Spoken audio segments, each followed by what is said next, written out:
नमस्ते बच्चों, मैं आशुतोष अपने YouTube चैनल इनोवेटिव आशुतोष पर आप सभी का फिर से स्वागत करता हूं। बच्चों, आज हम सीखेंगे जो स्वर हैं अ आ इ ई, है ना।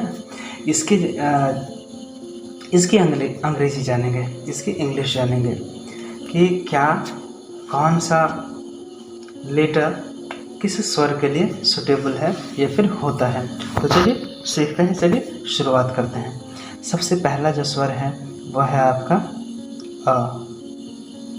तो इसके लिए इंग्लिश में कौन सा अक्षर या कौन से अक्षरों का समूह लगता है, तो उसके लिए ए जो है ए वो लगता है। ए कहीं भी आप लगा दें तो वहाँ पे उच्चारण अ का आ जाएगा, ठीक है। जैसे यदि मैं लिखूं हिंदी में कमल, तो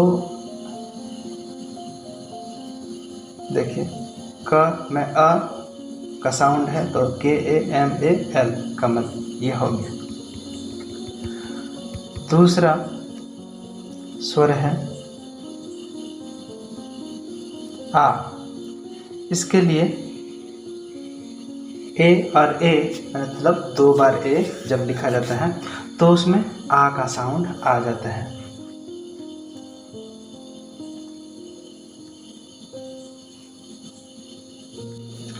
जैसे यदि आपको लिखना हो पाल, तो PAAL, क्योंकि प में आ की मात्रा होती है तो ये डबल ए उसमें हो जाता है। अब देखें अगली मात्रा है ई, तो इसके लिए ये आई होता है। जैसे हमें लिखना हो 10, ठीक है,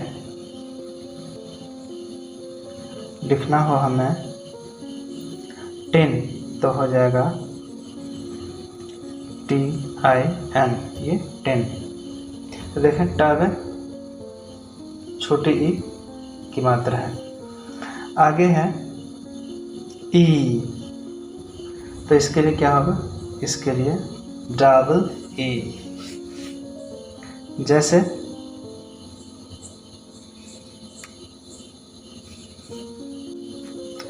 जैसे हमें लिखना हो हील, ठीक है, तो देखें HEEL, ओके, ये हो गया। यदि हमें अगला स्वर है छोटा ऊ की कहीं मात्रा लानी हो तो इसके लिए हो जाएगा यू। जैसे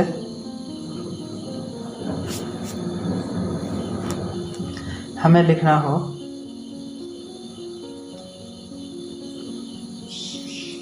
पुल, तो PULL, देखें यू से हम छोटा ऊ की मात्रा का साउंड आ रहा है।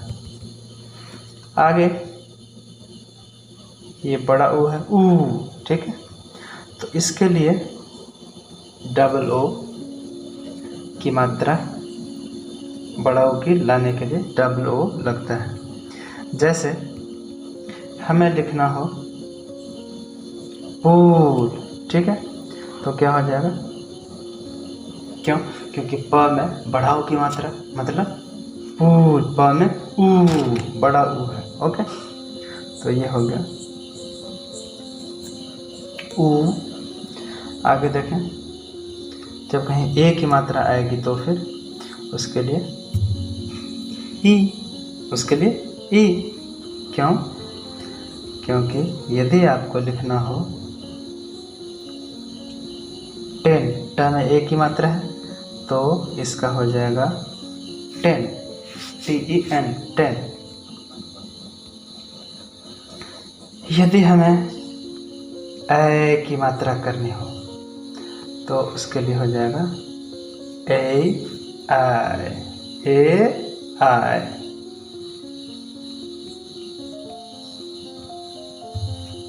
ठीक है। जैसे आपको लिखना हो ट्रेन, तो हो जाएगा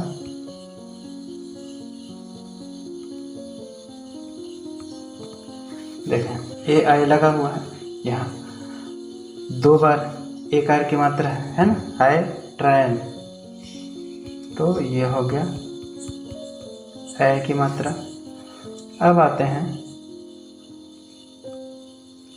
ओ की मात्रा, कहीं पे हो तो सिर्फ आपको लिखना है, ठीक है।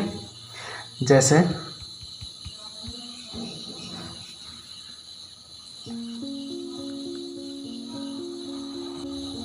जैसे मान लीजिए मुझे लिखना है बॉल, ओके, तो ये हो जाएगा BONE। देखें बीच में ओ आया क्योंकि ब में ओ की मात्रा है। आगे है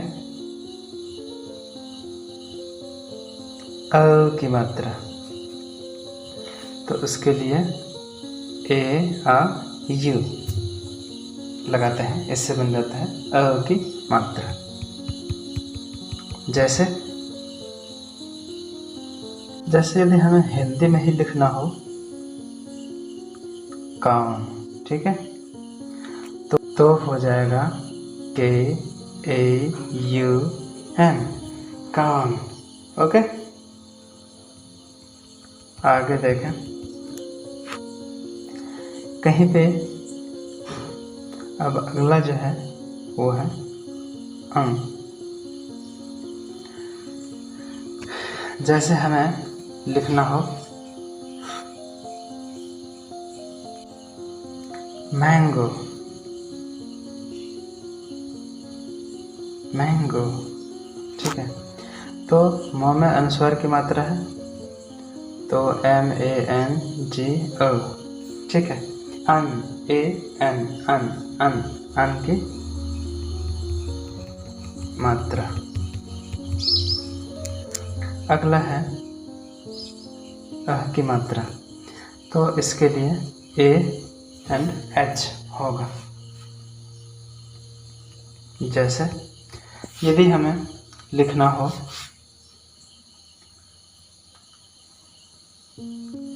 यदि हमें हिंदी को, ये हमने लिखा प्रातः, ठीक है, इसको इंग्लिश में लिखना हो तो PRATAH, देखिए त में अह की मात्रा है तो ये AH लास्ट में लगेगा, ठीक है। तो और एक स्वर वो बच गया, यदि हमें लिखना हो री, तो फिर इसका सिंपल है RI, वो इसलिए क्योंकि अंग्रेज़ों को ये स्वर का जो री है और ये व्यंजन में जो छोटा ए की मात्रा लगाते हैं, इस दोनों में फ़र्क समझ में नहीं आता है अंग्रेज़ों को, वो दोनों को बराबर समझते हैं, बस इसलिए वो लोग इसमें कन्फ्यूज़्ड हैं। तो दोनों के लिए RI ही यूज़ होता है, ठीक है बच्चों। तो इसका आप घर में प्रैक्टिस करेंगे। आज के लिए इस वीडियो में बस इतना ही, मिलते हैं अगली वीडियो में नई जानकारी के साथ, तब तक के लिए धन्यवाद।